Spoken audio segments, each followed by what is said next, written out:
ഓം കൃഷ്ണായ വാസുദേവായ ഹരേ പരമാത്മനെ പ്രണതക്ലേശനാശായ ഗോവിന്ദായ നമോ നമഃ. എല്ലാ സുഹൃത്തുക്കൾക്കും എന്റെ വിനീതമായ നമസ്കാരം. ശ്രീമദ് ഭാഗവതം ദശമസ്കന്ധഃ അഥ അശീതിതമോധ്യായഃ. പത്താം സ്കന്ധത്തിൽ 83-ാമത്തെ അധ്യായമാണ് ചർച്ച ചെയ്യുന്നത്. ഇപ്പൊ കഴിഞ്ഞ ക്ലാസ്സിൽ നാം പഠിച്ചു സമന്ത പഞ്ചകം എന്ന തീർത്ഥത്തിൽ കൃഷ്ണനും യദുക്കളും മറ്റു രാജാക്കന്മാർ, നന്ദാദിഗോപന്മാർ എല്ലാവരും അവിടെ എത്തിച്ചേരുകയാണ്. എന്നിട്ട് അവർ അന്യോന്യം സന്തോഷം പങ്കിട്ട് കുശലം ചോദിക്കുന്നു. വളരെ കാലമായി കാണാതിരുന്ന യുധിഷ്ഠിരാദികൾ കൃഷ്ണനെ നമസ്കരിച്ച് സ്തുതിക്കുന്നു.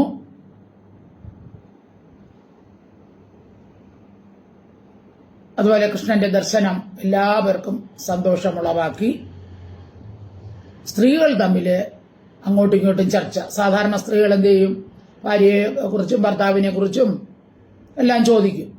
അതുപോലെ ഇവിടെയും ദ്രൗപദി കൃഷ്ണപത്നിമാരോട് ചോദിക്കുകയാണ്.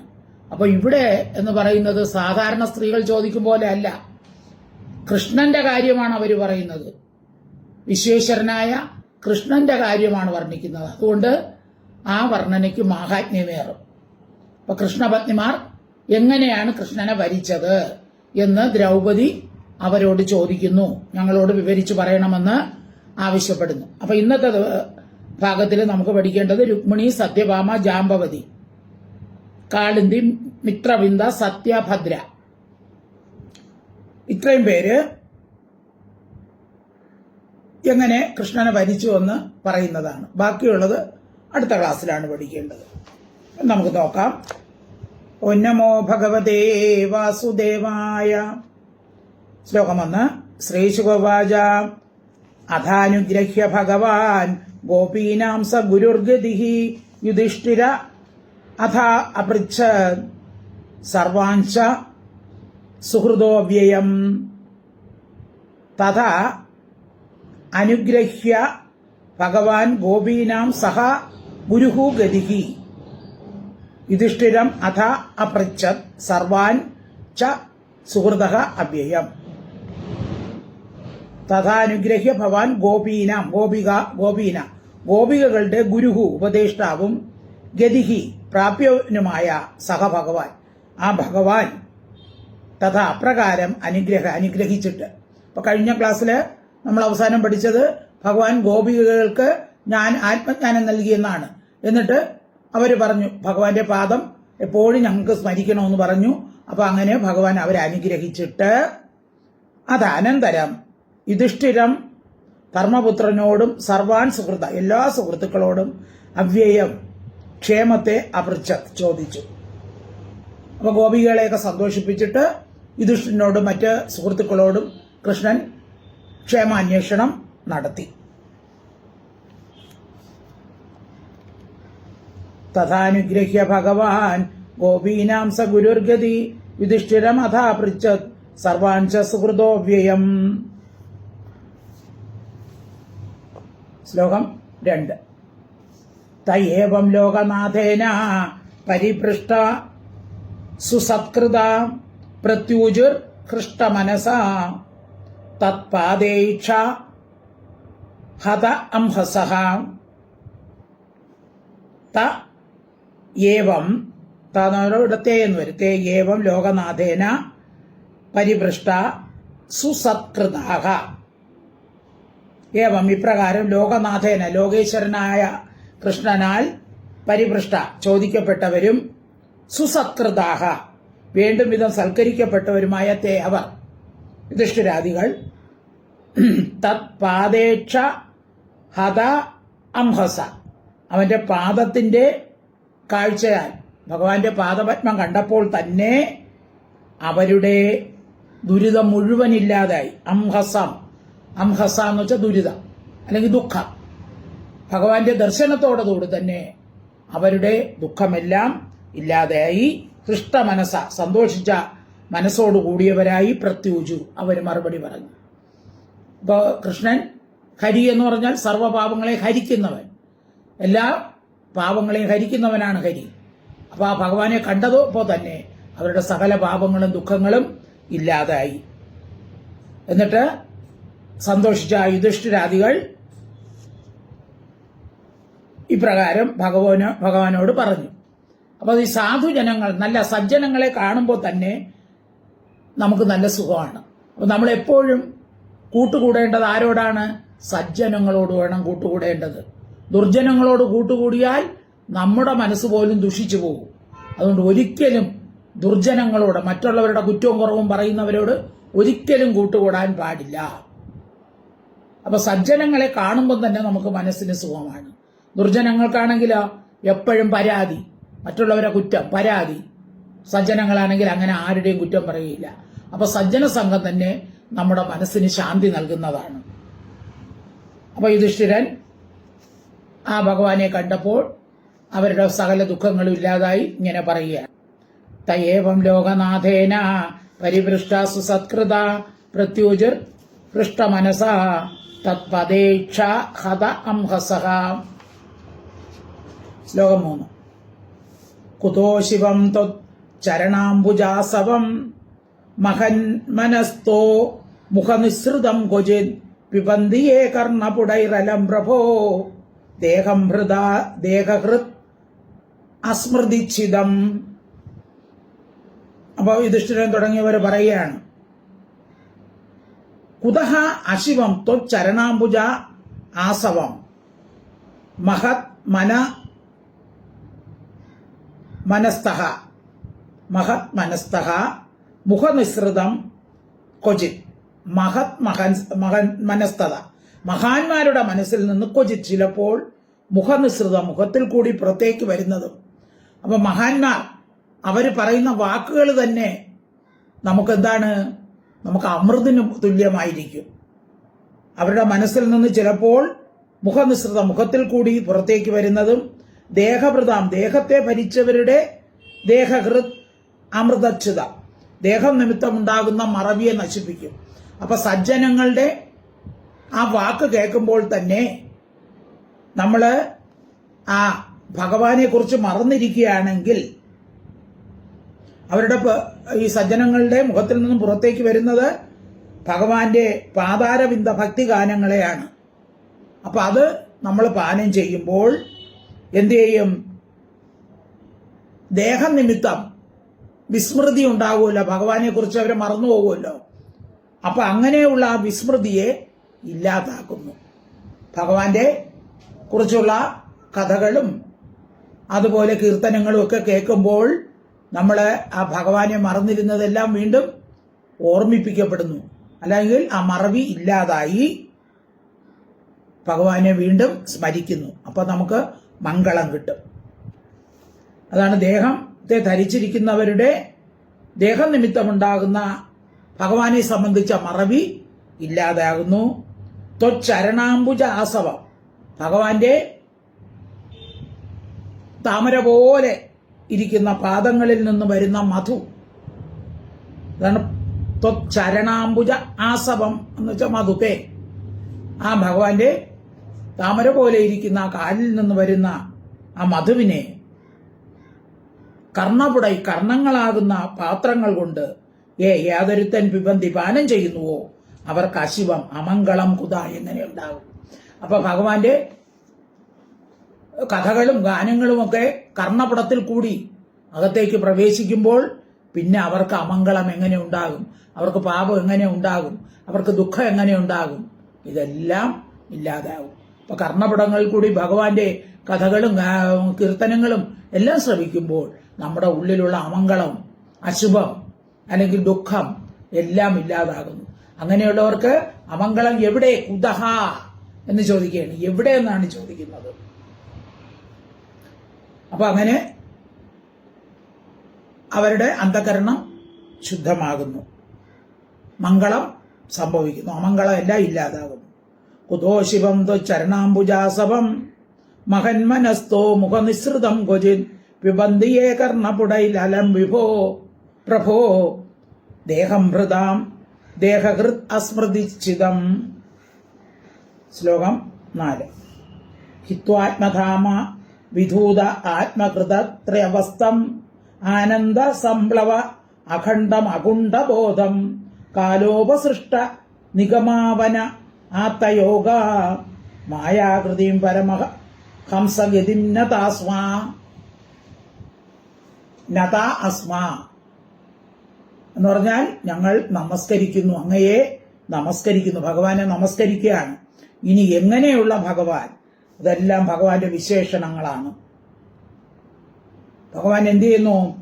ഹിത്വ ആത്മധാമ വിധൂത ആത്മകൃത ത്രിഅവസ്ഥം.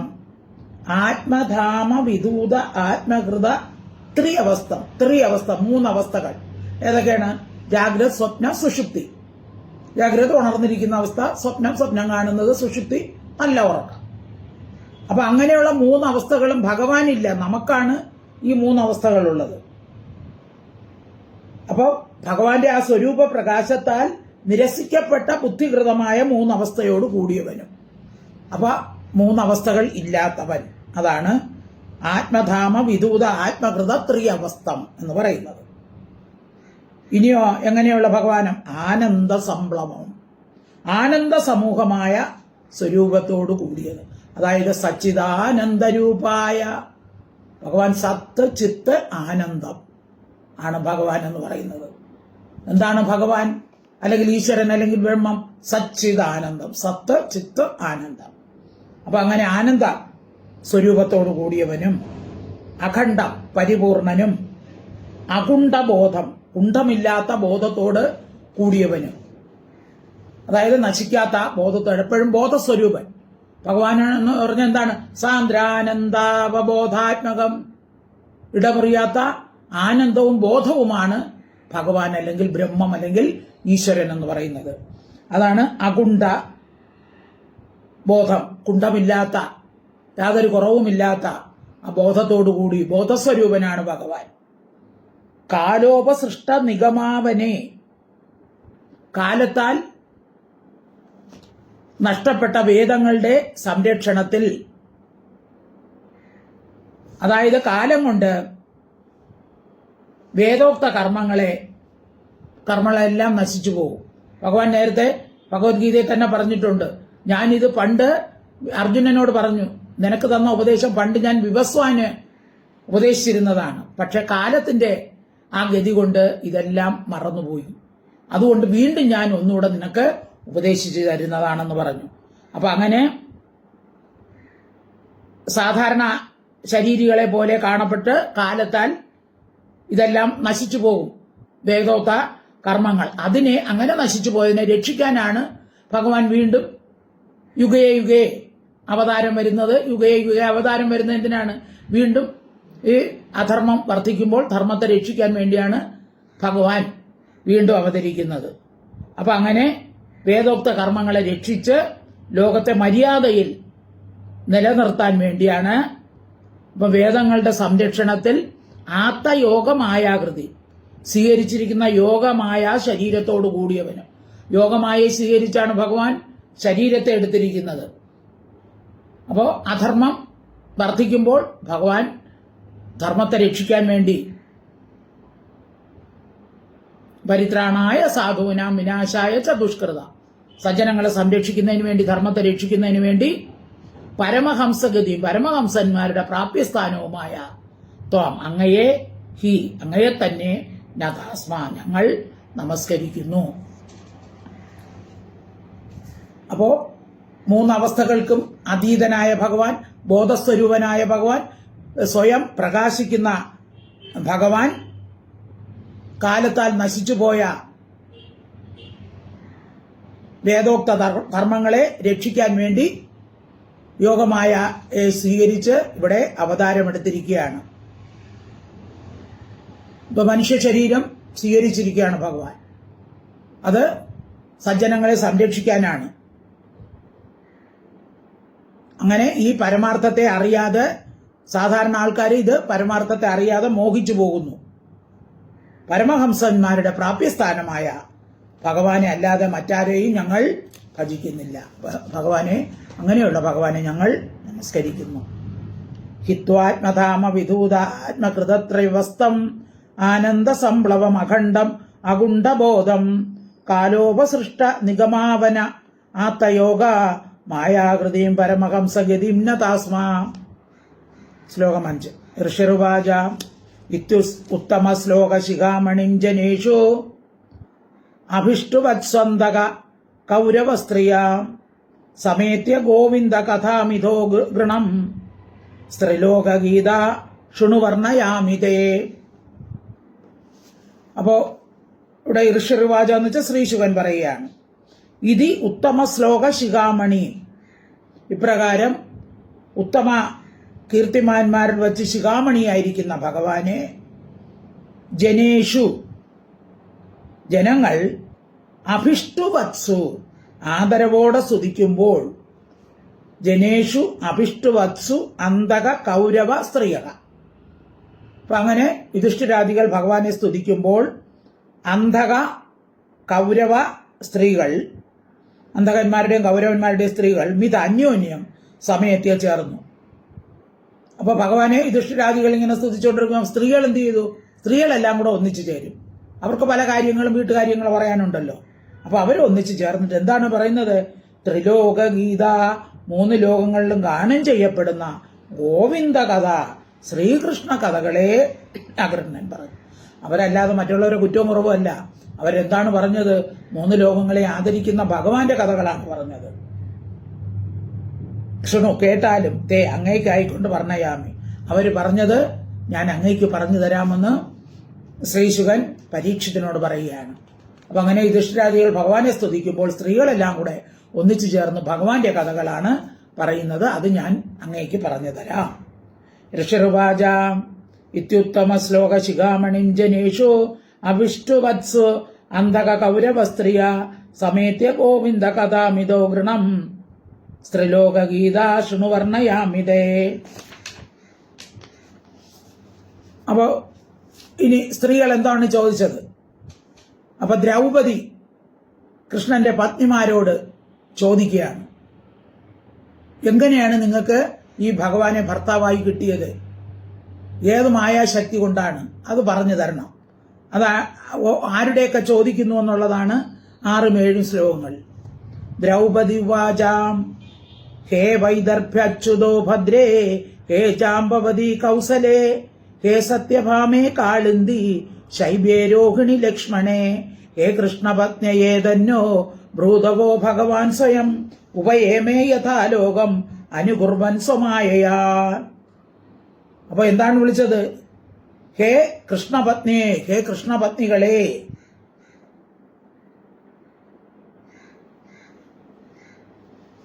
ആരൊക്കെയാണ്? ഹേ വൈദർഭി, വൈദർഭി എന്ന് വെച്ചാൽ രുക്മിണി. ഹേ വൈദർഭ്യ അച്യുതോ ഭദ്രേ, ഹേ ഭദ്രേ, ഹേ ജാംബവതി, ഹേ കൗസലേ, കൗസലേ എന്ന് വെച്ചാൽ സത്യ, സത്യയെ പറയാണ്. അടുത്ത ഹേ സത്യഭാമ, പിന്നെ കാളിന്തി, ശൈബ്യ, ശൈബ്യ എന്ന് വെച്ചാൽ മിത്രവിന്ദ, രോഹിണി, ലക്ഷ്മണ. കൃഷ്ണന്റെ പ്രധാനപ്പെട്ട ഭാര്യമാരാണ്. അപ്പൊ അവരെയൊക്കെ വിളിച്ചു. ആദ്യം വിളിച്ചിട്ട് ഹേ കൃഷ്ണപത്നി, കൃഷ്ണപത്നികളെ,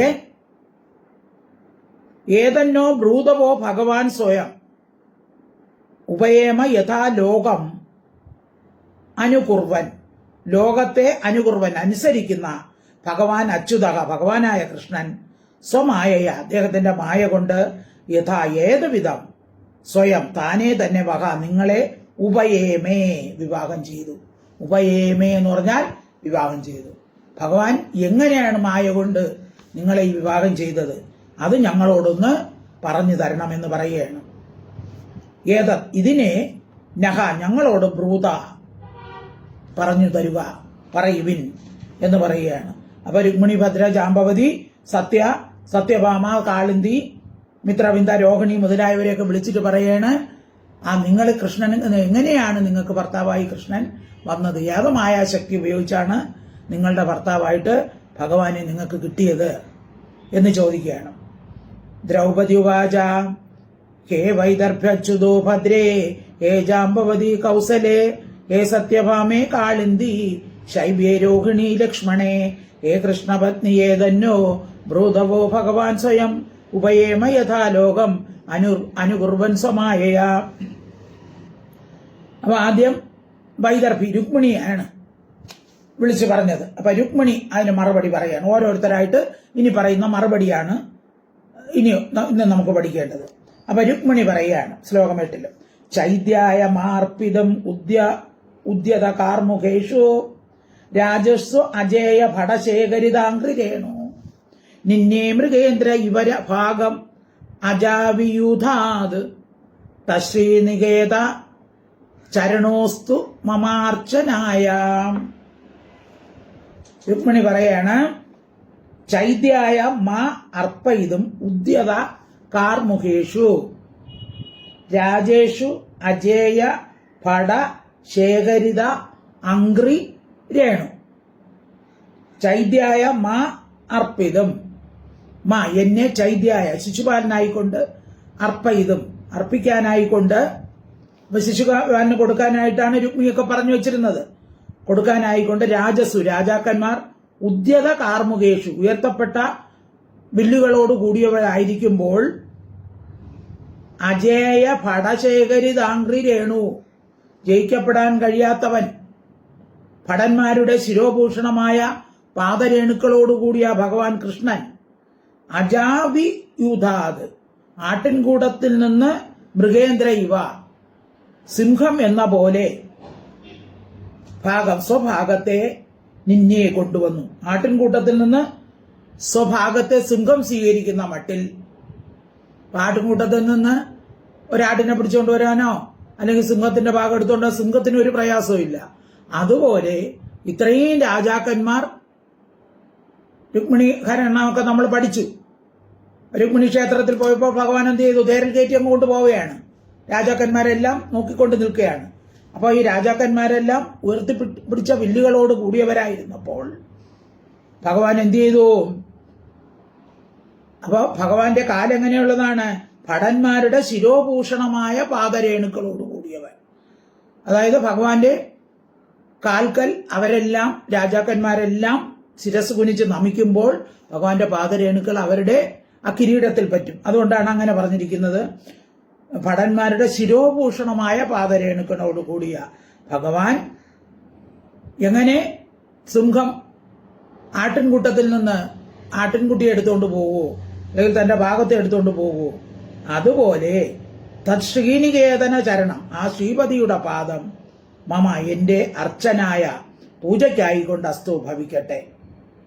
അപ്പൊ എങ്ങനെ സിംഹം ആട്ടിൻകുട്ടിയെ എടുത്തുകൊണ്ട് പോകുമോ അതുപോലെ ഭഗവാൻ നിസ്സാരമായിട്ട് ഈ രാജാക്കന്മാരുടെ കൂട്ടത്തിൽ നിന്ന്, അപ്പൊ ഭഗവാനെ സിംഹത്തിനോടാണ് ഉപമിച്ചിരിക്കുന്നത്, ഭഗവാൻ എടുത്തുകൊണ്ട് പോയി. അങ്ങനെയുള്ള ആ ലക്ഷ്മി നിവാസന്റെ പാദ പത്മദാസ്യം എനിക്ക് സിദ്ധിക്കണമേ. രുക്മിണി ലക്ഷ്മി ദേവിയുടെ അവതാരമാണ്. അതുകൊണ്ട് ഭഗവാന്റെ അവകാശ ഭാഗം തന്നെയാണ്. അപ്പൊ രുക്മിണി പറഞ്ഞു, ഇങ്ങനെയാണ് എന്നെ വിവാഹം കഴിച്ചത്. ശിശുപാലന് കൊടുക്കാനായി വെച്ചിരുന്നു. അപ്പോ രാജാക്കന്മാർ നോക്കി നിൽക്കുക തന്നെ ഭഗവാൻ എന്നെ അപഹരിച്ചു കൊണ്ടുപോയി. അപ്പൊ ആ ഭഗവാന്റെ ദാസ്യം, പാദപത്മദാസ്യം എനിക്കെപ്പോഴും ലഭിക്കണമേ എന്ന് രുക്മിണി പറയുകയാണ്. ഇതെല്ലാം നമ്മൾ വിവരിച്ച് നേരത്തെ പഠിച്ചു. രുക്മിണി ഉവാചാം ചൈത്യായമാർപ്പയിതും മുദ്യത കാർമുഖേഷു രാജസ്വജേയ പടശേഖരിതാംഗ്രിരേണു നിന്നേ മൃഗേന്ദ്ര ഇവ ഭാഗം അജാവിയൂഥാ ശ്രീനികേത ചരണോസ്തു മമാർച്ചനായ. ശ്ലോകം 9 സത്യഭാമ ഉവാച യോ മേ സനാഭിവധ തപ്ത ഹൃദാതേന ലിപ്താഭിശാപം അപമാർഷ്ടും ഉപാജഹാര ജിത്വക്ഷരാജമഥ രത്നമതാത്സതേന ഭീതപിത ആദിശതമാം പ്രഭവേ വിദത്താം. അപ്പൊ അടുത്ത സത്യഭാമ പറയുകയാണ്. സത്യഭാമ എങ്ങനെയാണ് സത്യഭാമയ്ക്ക് ഭഗവാനെ ലഭിച്ചത് എങ്ങനെയെന്ന് സത്യഭാമ പറയുകയാണ്. യഹ യാതൊരുവൻ സനാഭിവധ സനാഭിവധ എന്ന് വെച്ചാൽ സഹോദരനെയാണ്, ഒരേ പൊക്കിൾ കൊടി ബന്ധം, അതാണ് നാഭിവധ. സനാഭി എന്ന് പറയുന്നത് സഹോദരൻ. സഹോദരന്റെ വധത്തില്, അതായത് സത്യഭാമയുടെ അച്ഛനാരാണ്? സത്രാജിത്ത്. അസമന്തകമണിയുടെ ഉപാഖ്യാനമൊക്കെ നമ്മൾ പഠിച്ചു അല്ലെ? സത്രാജിത്തിന് സൂര്യനിൽ നിന്ന് ഒരു സമന്തമണി കിട്ടി. അപ്പോൾ പ്രസേനൻ ഒരു ദിവസം ഇത് കഴുത്തി തൂക്കിക്കൊണ്ട് കാട്ടിലേക്ക് പോയി. അപ്പോൾ അവിടെ വെച്ച് പ്രസേനൻ കൊല്ലപ്പെടുന്നു. അപ്പോൾ നേരത്തെ തന്നെ ഭഗവാൻ പറഞ്ഞിരുന്നു ഈ മണി രാജാവിന്റെ അടുത്തിരിക്കണമെന്ന് പറഞ്ഞിരുന്നു.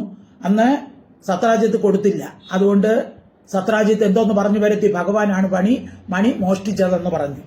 അപ്പൊ അതൊക്കെ നമ്മൾ നേരത്തെ പഠിച്ചതാണ്. അപ്പൊ അതിന്റെ കഥയാണ് ഇവിടെ പറയുന്നത്. അപ്പൊ സഹോദര വധത്താൽ തപിച്ച ഹൃദയത്തോടുകൂടിയ എന്റെ തതേന താതനാൽ അച്ഛനാൽ ലിപ്താഭിശാപം പരത്തപ്പെട്ട ദുഷ്പേരിനെ അപമാർഷ്ടും ഇല്ലാതാക്കാൻ കൊണ്ട് വൃക്ഷരാജൻ ജാംബവാനെ ജയിച്ചിട്ട് രത്നത്തെ ഉപജഹാര, രത്നത്തെ അവിടെ നിന്ന് വീണ്ടെടുത്തു. പിന്നെ ദാനം ചെയ്തു. കഥ പഠിച്ചല്ലോ. അതായത് സത്രാജിത്തിനെ അനിയൻ പ്രസേനൻ കാട്ടിൽ പോയപ്പോൾ കാണാതെ വന്നപ്പോൾ സത്രാജിത്ത് ഭഗവാന്റെ തന്നെ ദുഷ്പേരുണ്ടാക്കിയത്. ഭഗവാൻ കൃഷ്ണൻ മോഷ്ടിച്ചു എന്ന് എല്ലായിടത്തും പറഞ്ഞു വരുത്തി. അപ്പൊ ആ ദുഷ്പേരില്ലാതാക്കാൻ ഭഗവാൻ കാട്ടിൽ ചെന്നു. സിംഹത്തിനെയും പ്രസേനനും മരിച്ചു കിടക്കുന്ന കണ്ടു. പിന്നെ ചെന്ന് ജാംബവാനോട് യുദ്ധം ചെയ്തു. അങ്ങനെ മണി കൊണ്ടുവന്നു, ജാംബവതിയും കൂടെ കൊണ്ടുവന്നു. സത്രാജിത്തിന് തിരിച്ചു കൊടുത്തപ്പോൾ സത്രാജിത്ത് ലജ്ജിതനായി. അപ്പൊ വേറെ ഒരാൾക്ക് വേണ്ടി സത്യഭാമയെ വിവാഹത്തിന് ആലോചിച്ച് വച്ചിരുന്നെങ്കിലും സത്രാജിത്ത് അത് ഭഗവാന് കൊടുത്തു. പിന്നെ ദാനം ചെയ്തു. ആ പിതാവ് അതിനാൽ ഭയപ്പെട്ടവനായി ദത്വാഭി ദത്വാഭി ഒരുവനെ നിശ്ചയിക്കപ്പെട്ടിരുന്ന എന്നെ പ്രഭുവിനായിക്കൊണ്ട് ആദിശത ദാനം ചെയ്തു. അപ്പൊ പിതാവ് എന്നെ ശതധന്വാവിന് കൊടുക്കാൻ നിശ്ചയിച്ചിരുന്നതാണ്. പക്ഷേ എന്റെ അച്ഛൻ ദുഷ്പേര് ഭഗവാൻ ഉണ്ടാക്കി. ഇത് കൊണ്ടുവന്നപ്പോൾ അച്ഛന് പേടിയായി. അതുകൊണ്ട് എന്ത് ചെയ്തു? എന്നെ ശതധന്വാവിന് കൊടുക്കാൻ വെച്ചിരുന്നെങ്കിലും അച്ഛൻ ആർക്ക് കൊടുത്തു? കൃഷ്ണന് കൊടുത്തു. അങ്ങനെ അപരാധത്തിനുള്ള പരിഹാരമായി കാഴ്ചയായിട്ട് ആ ഭഗവാന് എന്നെ നൽകി. അങ്ങനെയാണ് ഞാൻ ഭഗവാന്റെ ഭാര്യയായത് എന്ന് സത്യഭാമ പറയാണ്. യോമേ സനാഭിവധ തപ്തഹൃദാതേന ലിപ്താഭിശാപം അപമാഷ്ടം ഉപാജകാര ജിത്വർക്ഷരാജമഥ രത്നമതാത്സതേന പീതപിത ആദിശത മാം പ്രഭവോ വിദത്താം. ശ്ലോകം 10. ജാംബവതി ഉവാചാം പ്രാജ്ഞായ ദേഹഹൃതമം നിജനാഥ ദൈവം സീതാപതിം തൃണവ അഹാന്യ അമുനാഭ്യയുധ്യ ജ്ഞാത്വാ പരീക്ഷിത ഉപഹരതർപ്പണം മാ പാദൗ പ്രഗൃഹ്യ മണിനാഹം അമുഷ്യദാസി. അടുത്ത ജാംബവതി പറയുകയാണ് എങ്ങനെയാണ് ഞാൻ ഭഗവാന്റെ ഭാര്യയായത്. പ്രാജ്ഞായ ദേഹകൃത് അമും നിജനാഥ ദൈവം സീതാപതിയും തൃണവ അഹാനി അമുന അഭ്യയുത്ത. പ്രാജ്ഞായ ദേഹകൃത് എന്റെ പിതാവ് അമും ഇവനെ നിജനാഥം എന്റെ രക്ഷിതാവായ സീതാപതിം ദേവം ശ്രീരാമദേവനാണെന്ന് പ്രാജ്ഞ അറിയാതെ കണ്ട്, അതായത് ഭഗവാൻ മണി അന്വേഷിച്ച് ജാംബവാന്റെ നേരത്തെ പഠിച്ചാണല്ലോ, ഗുഹയിൽ കയറിയല്ലോ. അപ്പോ ജാംബവാൻ മണി കുട്ടിക്ക് കളിക്കാൻ കൊടുത്തിരിക്കുകയായിരുന്നു. അപ്പോൾ ഭഗവാൻ ചെന്ന് കുട്ടിയുടെ നിന്ന് മണി വാങ്ങിക്കാൻ നോക്കിയപ്പോൾ കുട്ടിയുടെ അമ്മ ബഹളം വെച്ചു. ജാംബവാൻ വന്ന് ഇതാരാണെന്ന് നോക്കാതെ എന്ത് ചെയ്തു? ഭഗവാനുമായിട്ട് തൃണവ അഹാനി 27 ദിവസം യുദ്ധം ചെയ്തു. എന്നിട്ടാണ് അറിഞ്ഞത് ഇത് സാക്ഷാൽ ഭഗവാൻ കൃഷ്ണൻ തന്നെയാണ്. 27 ദിവസം അമുന ഇവനോട് യുദ്ധം ചെയ്തു. പരീക്ഷിത, അങ്ങനെ പരീക്ഷിച്ച്, ജ്ഞാത്വ അറിഞ്ഞ്. അപ്പോ ജാംബവാൻ ചിന്തിച്ചു, അപ്പൊ എന്നോട് ഇത്രയും ദിവസം യുദ്ധം ചെയ്ത് തോൽക്കാത്തത് ശ്രീരാമദേവനായിരിക്കുമല്ലോ.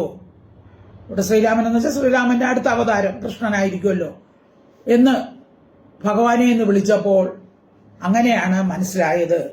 അങ്ങനെ 27 ദിവസം പരീക്ഷിച്ചു കഴിഞ്ഞിട്ട് ജ്ഞാത്വ അറിഞ്ഞു. പാദവും ചരണങ്ങളെ പ്രകൃതിയെ പിടിച്ചിട്ട് ഇപ്പൊ ഭഗവാനാണെന്നാണ് അറിഞ്ഞപ്പോൾ കാൽക്കൽ വീണ് നമസ്കരിച്ചിട്ട് മണിയോടുകൂടി മാം എന്നെ അർപ്പണം കാഴ്ചയായിട്ട് ഉപാഹരൻ കൊടുത്തു. അഹം ഞാൻ അമുഷ്യ ഇവന്റെ ദാസിയാകുന്നു. അങ്ങനെയാണ് ഞാൻ ഇവന്റെ ഭാര്യയായത്. അപ്പൊ എന്റെ അച്ഛനാണ് മണിയും എന്നെയും കൂടെ ഭഗവാന് കൊടുത്തത്. അങ്ങനെ ഞാൻ ഭഗവാന്റെ ഭാര്യയായി. ജാമ്പവത്യുവാച പ്രാജ്ഞായ ദേഹകൃതമും നിജനാഥ ദൈവം സീതാപതിം തൃണവഹാന്യ അമുനാഭ്യയുധ്യ ജ്ഞാത്വാ പരീക്ഷിത ഉപാഹര തർപ്പണം മാം പാദോ പ്രഹൃഹ്യ മണിനാഹം അമുഷ്യദാസേ. ശ്ലോകം 11. കാളിന്തി ഉവാച തപശ്ചരന്തിമാജ്ഞായ സ്വപാദസ്പർശനാശയ സഖ്യാപേത്യാഗ്രഹീ പാണിം യോഹം തദ്ഗൃഹമാർജനീ. തപഃ ചരന്തീം ആജ്ഞായ സ്വപാദ സ്പർശന ആശയ. അടുത്ത കാളിന്തി പറയുകയാണ്, ഭഗവാന്റെ പാദസ്പർശം എനിക്ക് സിദ്ധിക്കണമെന്ന ആഗ്രഹം കൊണ്ട് തപശ്ചരന്തി തപസ്സിനെ ആചരിക്കുന്ന എന്നെ. അപ്പൊ ഭഗവാനെ തന്നെ ഭർത്താവായി ലഭിക്കണമെന്ന് പറഞ്ഞ് കാളിന്തി തപസ് ചെയ്യുകയായിരുന്നു. അങ്ങനെ എന്നെ ആജ്ഞായ അറിഞ്ഞിട്ട് സഖ്യ സ്നേഹിതനോടുകൂടി ഉപയത്തിയ വന്നിട്ട്, അതായത് ഒരു ദിവസം കൃഷ്ണനും അർജുനനും നേരത്തെ പഠിച്ചതാണല്ലോ, അർജുനനും കൂടി അങ്ങനെ നടക്കുമ്പോഴാണ് ഒരു സുന്ദരി കാളിന്തി തീരത്ത് കണ്ടത്. അപ്പോഴാണ് കൃഷ്ണൻ ചെന്ന് ചോദിച്ചു എന്താണ് കാര്യമെന്ന്. അപ്പം പറഞ്ഞു എനിക്ക് കൃഷ്ണനെ ഭർത്താവായി കിട്ടണം. അങ്ങനെ അതറിഞ്ഞിട്ട് യാതൊരുവൻ പാണി എന്റെ കൈയിനെ ഗ്രഹിച്ചുവോ അഹം ഞാൻ തത് ഗൃഹമാർജനി അദ്ദേഹത്തിന്റെ ഗൃഹം അടിച്ചു വാരുന്നവളായി എന്ന് പറഞ്ഞാൽ ഗൃഹത്തിലെ ദാസി അദ്ദേഹത്തിന്റെ പത്നിയായി ഞാൻ. കാളിന്ത്യുവാച തപശ്ചരന്തിമാജ്ഞായ സ്വപാദസ്പർശനാശയ സഖ്യോപേത്യാഗ്രഹീ പാണിം യോഹം തദ്ഗൃഹമാർജനി. ശ്ലോകം 12. മിത്രവിന്ദോ വാചാം യോ മാം സ്വയംവര ഉപേത്യ വിജിത്യ ഭൂവാൻ നിന്നേഷോ യൂഥകം ഇവാത്മബലിം ദ്വിവാരി പ്രാതുംശ്ച മേ അപഗുരുത സ്വപുരം ഷിയൗക തസ്യാസ്തു മേ അനുഭവം അംഘ്രി അവനേജനത്വം.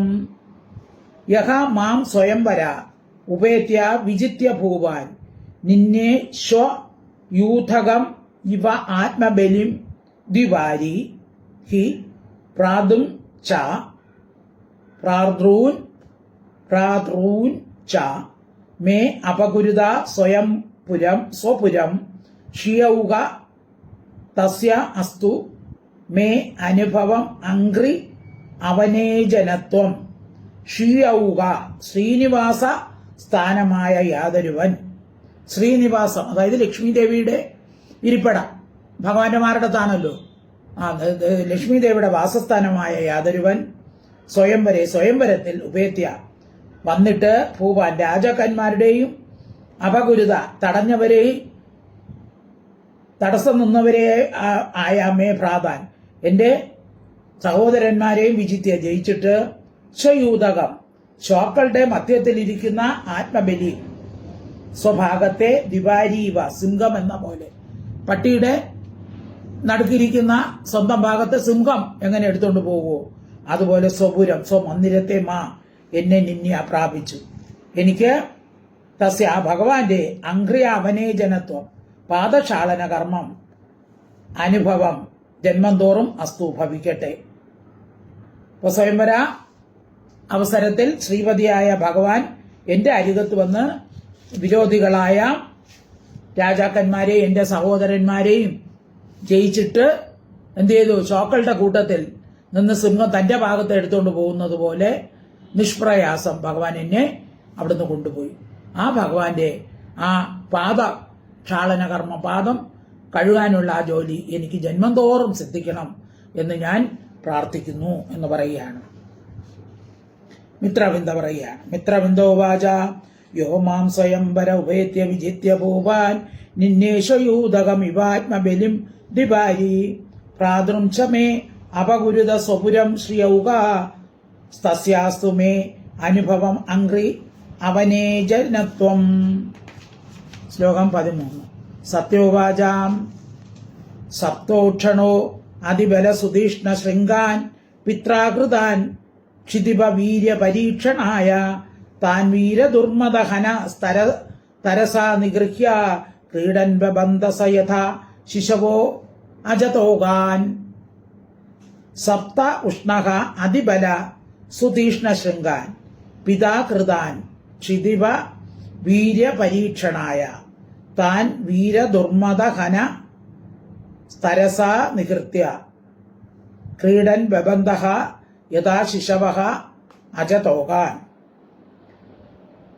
ക്ഷിതിപ വീര്യ പരീക്ഷണായ രാജാക്കന്മാരുടെ വീര്യത്തെ ഇനി സത്യ പറയാണ് പരീക്ഷിക്കാനായിക്കൊണ്ട് പിതാവിനാൽ കൃതാൻ സമ്പാദിക്കപ്പെട്ടവയും അതിബല വീര്യ സുതീഷ്ണ ശൃംഗാൻ. അതായത് ഈ സത്യവിവാഹം ചെയ്തത് ആരാണ്? നഗ്നജിത്ത്. അയോധ്യയിലെ രാജാവായ നഗ്നജിത്തിന്റെ മകളാണ് സത്യ. അപ്പോ രാജാക്കന്മാരുടെ ബല വീര്യം പരീക്ഷിച്ച് വേണം പുത്രിയെ കൊടുക്കാൻ എന്ന് വിചാരിച്ച് എന്ത് ചെയ്തു? 7 കൂറ്റൻ കാളകളെ നിർത്തിയിരുന്നു. മനുഷ്യഗന്ധം അടിച്ചാൽ തന്നെ അവ വിരളും, അങ്ങനത്തെ കാളകളാണ്.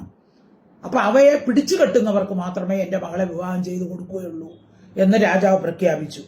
അങ്ങനെ പലരും വന്നു. അതാണ് ഇവിടെ പറഞ്ഞിരിക്കുന്നത്. നമ്മൾ നേരത്തെ പഠിച്ചതാണ്.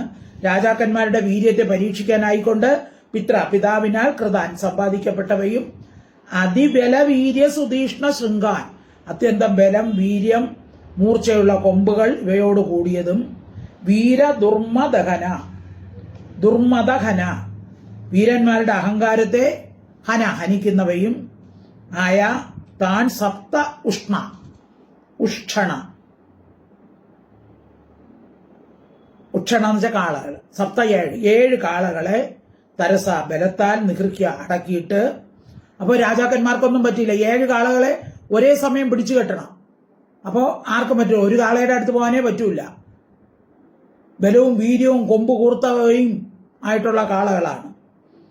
അപ്പൊ ഭഗവാൻ എന്ത് ചെയ്തു? 7 രൂപം സ്വീകരിച്ച് 7 കാളുകളെയും ഒരേ സമയം പിടിച്ചു കെട്ടി. അപ്പൊ അങ്ങനെ അടക്കിയിട്ട് ശിശവ കുട്ടികൾ അജതോകാനുവ ആട്ടിൻകുട്ടികളെ എന്ന പോലെ, കുട്ടികൾ ആട്ടിൻകുട്ടികളോട് കളിക്കുന്നത് പോലെ ക്രീഡൻ കളിയായിട്ട് ബബന്ധ ഈ 7 കാളകളെയും ഒരേ സമയം ബന്ധിച്ച് അങ്ങനെ എന്നെ വിവാഹം ചെയ്തു. ആശ്ചര്യം എന്ന് സത്യ പറയുകയാണ്. സത്യോവാചാം സപ്തോഷ്ണോ അതിബല സുതീഷ്ണ ശൃംഗാൻ പിതാകൃതാൻ ക്ഷിതിപ വീര്യ പരീക്ഷണായ താൻ വീരദുർമദ ഹനസ്തരസാ നിഗൃഹ്യ ക്രീഡൻ ബബന്ധ ഹാ യഥാ ശിശവോ അജതോകാൻ. ശ്ലോകം 14. യഥം വീര്യശുൽക്കാമാം ദാസീഭി ചതുരംഗിണി പതിനിർജിത്യ രാജന്യാൻ നിന്നേ തദ്ദാസ്യം അസ്തു മേ. ഇഥം വീരശുൽക്കാം മാം ഇഥം ഇപ്രകാരം യാതൊരുവൻ വീരശുൽക്കം വീരമാകുന്ന ശുൽക്കത്തോടുകൂടിയും ദാസികളോടും ചതുരംഗിണി 4 വിധ സേനകൾ, കാലാൾ, ആനപ്പട, കുതിരപ്പട, തേറ്, കാലാൾ, ഇങ്ങനെയുള്ള 4 വിധ സേനകളോടും കൂടിയ മാം എന്നെ പതി വഴിയിൽ രാജാക്കന്മാരെ നിർജിത്യ ജയിച്ചിട്ട് നിന്നെ കൊണ്ടുവന്നുവോ തദ്ദാസ്യം അവന്റെ ദാസ്യം മേ എനിക്ക് അസ്തു ഭവിക്കട്ടെ. അപ്പൊ അങ്ങനെ രാജാക്കന്മാരെല്ലാം നോക്കി നിൽക്കുമ്പോൾ എന്റെ അച്ഛന്റെ സമ്മതത്തോടുകൂടി അച്ഛൻ എന്ത് ചെയ്തു? ദാസികളോട് 4 വിധ സൈന്യങ്ങളോടും കൂടി ഭഗവാനോടൊപ്പം ഞാൻ വരുമ്പോൾ രാജാക്കന്മാർ എതിർത്തു. അവരെ എല്ലാം തോൽപ്പിച്ച് എന്നെ കൊണ്ടുവന്നു. അങ്ങനെ എന്നെ വിവാഹം കഴിച്ചു. അങ്ങനെയുള്ള ഭഗവാന്റെ ദാസ്യം എനിക്ക് സിദ്ധിക്കണം എന്ന് ആര് പറഞ്ഞു? സത്യ പറഞ്ഞു. സത്യോ അല്ല 14. ഇത്തം വീരശുൽക്കാമാം ദാസീഭി ചതുരംഗിണീം പതിനിർജിത്യ രാജന്യാൻ നിന്നേ തദ്ദാസ്യമസ്തു മേ. ഭദ്രോവാചാം. ശ്ലോകം 15. പിതാമേ മാതുലേയായ സ്വയമാഹൂയ ദത്തവാൻ കൃഷ്ണായ തച്ചിത്താം അക്ഷൗഹിണ്യ സഹീജനൈഹി. ഭദ്ര പറയുകയാണ്. ഭദ്ര എന്ന് പറഞ്ഞാൽ വസുദേവന്റെ സഹോദരിയായ ശ്രുതകീർത്തിയുടെ മകളാണ് ഭദ്ര. ഭദ്ര പറയുകയാണ്, പിതാമേ മാതുലേയ പിതാ എന്റെ അച്ഛൻ മാതുലെ അമ്മാവന്റെ പുത്രനായ കൃഷ്ണനായിക്കൊണ്ട് കൃഷ്ണേ ഹേ ദ്രൗപദിയോട് പറയുകയാണ്, മേ പിതാ എന്റെ അച്ഛൻ സ്വയം ആഹൂത താനേ തന്നെ ആഹ്വാനം ചെയ്തിട്ട്, അതായത് എന്റെ മനസ്സിൽ കൃഷ്ണനാണെന്ന് ഞാൻ എന്റെ ആഗ്രഹം അറിയിച്ചപ്പോൾ അച്ഛൻ എന്ത് ചെയ്തു? കൃഷ്ണനെ ആളയച്ച് വരുത്തി. അങ്ങനെയാണ് കൊടുത്തത്. അവിടെ യുദ്ധമൊന്നും വേണ്ടായിരുന്നു. അമ്മാവന്റെ പുത്രനായ കൃഷ്ണനെ വരുത്തി തച്ചിത്താം അദ്ദേഹത്തിൽ മനസ്സോടുകൂടിയ എന്നെ അക്ഷൗഹിണിയോടും സഖീജനങ്ങളോടും കൂടി ദത്തവാൻ ദാനം ചെയ്തു. അപ്പോൾ വസുദേവന്റെ സഹോദരിയായ ശ്രുതകീർത്തിയുടെ പുത്രിയാണ് ഭദ്ര. അപ്പോ പുത്രിയുടെ മനസ്സറിഞ്ഞ അച്ഛൻ എന്ത് ചെയ്തു? കൃഷ്ണനെ ആളയച്ച് വരുത്തി മകളെ വിവാഹം ചെയ്തു കൊടുത്തു. അപ്പൊ തിരിച്ച് അക്ഷൗഹിണി പടയും എല്ലാം സഖീജനങ്ങളോടും കൂടി കൃഷ്ണനെ കൊടുത്തു. പിതാമേ മാതുലേയായ സ്വയമാഹൂയ ദത്തവാൻ കൃഷ്ണായ തത്സിത്താം അക്ഷൗഹിണ്യാ സഖീജനൈഹി. ശ്ലോകം 16. അസ്യമേ പാദ സംസ്പർശോ ഭവേ ജന്മനി കർമ്മഭിർഭ്രാമ്യമാണായ യേന തശ്രേയ ആത്മനഃ. അസ്യമേ പാദ സംസ്പർശഃ ഭവേ ജന്മനി കർമ്മഭിഃ ഭ്രാമ്യമാണായ യേന തശ്രേയ ആത്മനഃ. യേന യാതൊന്നുകൊണ്ട് ആത്മനഃ ആത്മാവിന് തശ്രേയ ആ ശ്രേയസ്, അതായത് കൈവല്യം മോക്ഷം കിട്ടുമോ? കർമ്മങ്ങളാൽ ഭ്രാമ്യമാണായ ഭ്രമിക്കുന്നമേ എനിക്ക് ജന്മനി ജന്മം തോറും അസ്യ ഇദ്ദേഹത്തിന്റെ പാദ സംസ്പർശ പാദത്തോടുള്ള ചേർച്ച ഭവിക്കണം. അപ്പൊ ഭദ്ര പറയുകയാണ്, അപ്പൊ ബഹുവിധ കർമ്മങ്ങൾ നിമിത്തം ഉച്ചനീച യോനികളിൽ ജനിച്ചു മരിക്കുന്ന ആ ജീവന്റെ ജനന മരണ ദുഃഖം യാതൊരു ദേവനെ പ്രാപിച്ചാൽ തീരുമോ? ആ ഭഗവാന്റെ പാദത്തോടുള്ള ചേർച്ച എനിക്ക് ഏത് ജന്മം സിദ്ധിച്ചാലും ആ ജന്മത്തിലൊക്കെ ഭഗവാന്റെ ആ പാദസ്മരണ അല്ലെങ്കിൽ പാദത്തോടുള്ള ചേർച്ച ഉണ്ടാകണമേ എന്ന് ഭദ്ര പ്രാർത്ഥിക്കുകയും ചെയ്യുന്നു. തസ്യമേ പാദ സംസ്പർശോ ഭവേ ജന്മനി കർമ്മഭിർഭ്രാമ്യമാണായ ഏന തശ്രേയ ആത്മനഃ. അപ്പോൾ നമുക്ക് ഇന്ന് ഇവിടെ നിർത്താം. ബാക്കി ലക്ഷ്മണയൊക്കെ പറയുന്നതുകൊണ്ട് അപ്പൊ അതൊക്കെ അടുത്ത ക്ലാസ്സിൽ നമുക്ക് പഠിക്കാം. സർവത്ര ഗോവിന്ദ നാമ സങ്കീർത്തനം. ഗോവിന്ദ ഹരി ഗോവിന്ദ. ഹരി ഓം തത്സത്. ഹരി ഓം തത്സത്. ഹരി ഓം തത്സത്.